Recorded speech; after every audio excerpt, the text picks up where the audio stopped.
مولاي صل وسلم دائما ابدا على حبيبك خير الخلق كلهم۔ آپ رضی اللہ تعالیٰ عنہ کا تقویٰ دیکھیں تو تقویٰ وہ ہے کہ قرآن آپ کے تقوی کی گواہی دیتا ہے۔ اولئک هم المتقون، میں نے آیت ابھی پڑھی، قرآن کہہ رہا ہے کہ یہ تقوی والے، تقویٰ و پرہیزگاری ایسی، نیکیاں اتنی نیکیاں اتنی نیکیاں اتنی کہ فاروق اعظم رضی اللہ تعالیٰ عنہ کی نیکیاں آسمان کے ستاروں کے برابر، اور سرکار علیہ السلام نے صدیق اکبر بارے میں فرمایا کہ یہ ساری نیکیاں صدیق اکبر رضی اللہ تعالیٰ عنہ کے ایک نیکی کے برابر، وہ ایک نیکی کی برابر بھی نہیں، ایک نیکی اس سے بڑھ کر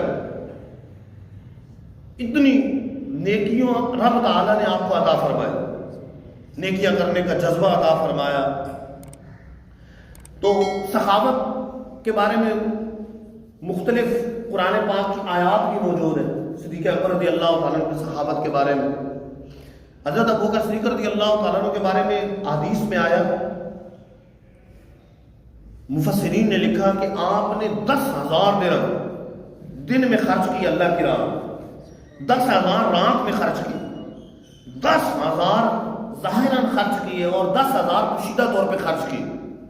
40,000 درہم۔ آج کل کی مالیات دیکھی جائے تو کروڑوں سے بھی معاملہ ٹپ جائے گا۔ 10,000 دن میں، 10,000 رات میں، 10,000 ظاہراً، 10,000 پوشیدہ۔ تو مفسرین کے نزدیک اس موقع پر یہ آیت نازل ہوئی۔ اللہ عز و جل قرآن مجید میں ارشاد فرماتا ہے الذین ينفقون اموالهم باللیل والنہار سرا وعلانیۃ فلہم اجرہم عند ربہم۔ فرمایا وہ جو اپنے اموال رات میں خرچ کرتے ہیں، دن میں خرچ کرتے ہیں، اپنے اموال پوشیدہ خرچ کرتے ہیں، ظاہر طور پہ خرچ کرتے ہیں، فرمایا فلہم اجرہم عند ربہم، ان کے رب کے پاس ان کا اجر موجود ہے، یعنی رب ہی انہیں اجر عطا فرمائے، رب کی بارگاہ میں ان کا اجر موجود۔ تو ان کی تعریف اور توصیف میں یہ آیت مبارکہ نازل، جب اللہ کی راہ میں اس طرح مال خرچ کی۔ ہم نے تو 500,000 دینا ہوتا ہے تو سوچتے ہیں کہ دیں یا نہ دیں، اللہ کی راہ میں خرچ کرنا ہوتا ہے تو غور کرتے ہیں، یعنی ایسے افراد بہت کم ملیں گے، لاکھوں کروڑوں میں خرچ کر دیں۔ اب درہم، یعنی اس وقت درہم کی جو مقدار ہے، صرف 10 درہم کو دیکھیں تو کم و بیش 6-7 ہزار روپے بن جاتا ہے ہمارے زمانے کے اعتبار سے، 2 تولے 7.5 ماشی چاندی بنتی، تو 5-6 ہزار اگر 10 درہم کے بنتے ہیں تو 10,000 درہم کے کتنے پیسے بن جائیں گے، یعنی 5,000 کو 1000 سے ضرب دے دیں تو یہ 5 کروڑ تو یہی بن گیا 10,000، اور 4 مرتبہ خرچ کیے 20 کروڑ، 10,000 درہم دن میں، 10,000 رات میں، 10,000 پوشیدہ، 10,000 ظاہر، اتنا مال رب کی راہ میں اکٹھا خرچ کیے۔ تو قرآن پاک ان کی توصیف بیان فرما رہا ہے الذین ينفقون اموالهم باللیل والنہار سرا وعلانیۃ فلہم اجرہم عند ربہم، وہ جو اپنے اموال کو دن اور رات میں خرچ کرتے ہیں، ظاہر اور پوشیدہ خرچ کرتے ہیں، ان کا اجر رب کی بارگاہ میں موجود، رب انہیں اجر عطا فرمائے۔ حضرت بلال حبشی رضی اللہ تعالیٰ عنہ غلامی کی زندگی گزار رہے ہیں، اسی غلامی کی زندگی میں ایمان لے آئے، اور جو آپ کا آقا ہے وہ کافر، نہ صرف پکا کافر بلکہ کافروں کا سردار، اسلام دشمن۔ حضرت بلال حبشی رضی اللہ تعالیٰ عنہ کو اس جرم کی پاداش میں سخت سے سخت سزائیں دیتا، تپتی ریت پہ لٹاتا ہے، ننگے بدن کوڑے برساتا ہے، پتھر رکھ دیتا ہے گرم، تکلیفیں دیتا، لیکن بلال حبشی رضی اللہ تعالیٰ عنہ کا جذبہ توحید یہ ہے کہ احد احد کے نعرے لگا، اللہ ایک ہے، اللہ ایک ہے، اللہ ایک ہے، اللہ ایک ہے، احد احد کے نعرے لگا۔ ان کا جذبہ توحید ہے، اسلام کی خاطر تکلیفیں برداشت کرتے ہیں، قربانیاں دیتے ہیں۔ بلال صدیق اکبر رضی اللہ تعالیٰ نے ان کو دیکھا تو آپ نے اس کے مالک سے بارگیننگ کی کہ یہ مجھے بیچ دو۔ اس نے بہت بھاری قیمت بتائی، گراں قیمت بتائی،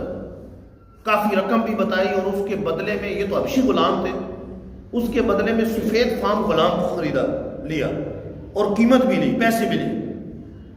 حالانکہ سیاہ فام غلام کے مقابلے میں جو سفید فام تھے ان کی کافی قیمت ہوتی ہے، گراں قیمت بتائی۔ لیکن ظاہر ہے صدیق اکبر رضی اللہ تعالیٰ عنہ چہرہ تو نہیں دیکھ رہے، وہ تو دل دیکھ رہے ہیں کہ دل محبت توحید سے، اللہ کی محبت سے لبریز، سرکار دو عالم صلی اللہ علیہ وسلم کی محبت دل میں موجود۔ صدیق اکبر رضی اللہ تعالیٰ نے گراں قیمت خرید کر آزاد کر دی۔ لوگوں میں چیخ ہوئی شروع ہو گئی، جس طرح آج بھی ہمارا کوئی اگر اس طرح کا معاملہ کرے تھوڑا سا ہٹ کر، بھلے مسجد میں زیادہ پیسے دے دے تو لوگ تھوڑا کریں گے کہ اتنا پیسہ کہاں سے آ گیا کہ مسجد میں اتنے دے دیے، مدرسے میں اتنے دے دیے، یہ کر دیا، تو باتیں شروع ہو گئی۔ لگتا ہے کہ بلال حبشی کا کوئی احسان صدیق اکبر پر، اس احسان کا بدلہ چکانے کے لیے اتنا قیمتی خرید لیا، اتنا گراں قیمت خریدا اور اتنا گراں قیمت خرید کر آزاد کیا۔ باتیں شروع ہو گئی۔ اس موقع پہ اللہ عز و جل نے قرآن پاک کی آیت نازل فرمائی۔ رب عز و جل قرآن پاک میں فرماتا ہے وَسَيُجَنَّبُهَا الْأَتْقَى، جہنم سے بہت دور رکھا جائے وہ جو سب سے بڑھ کر پرہیزگار، الَّذِي يُؤْتِي مَالَهُ يَتَزَكَّى، وہ رب کی راہ میں مال اس لیے خرچ کرتا ہے کہ رب اس کا تزکیہ فرمائے، اس کو ستھرا فرمائے، وہ رب کی رضا کے لیے مال خرچ کرتا ہے، لوگوں کی وجہ سے نہیں کر رہا،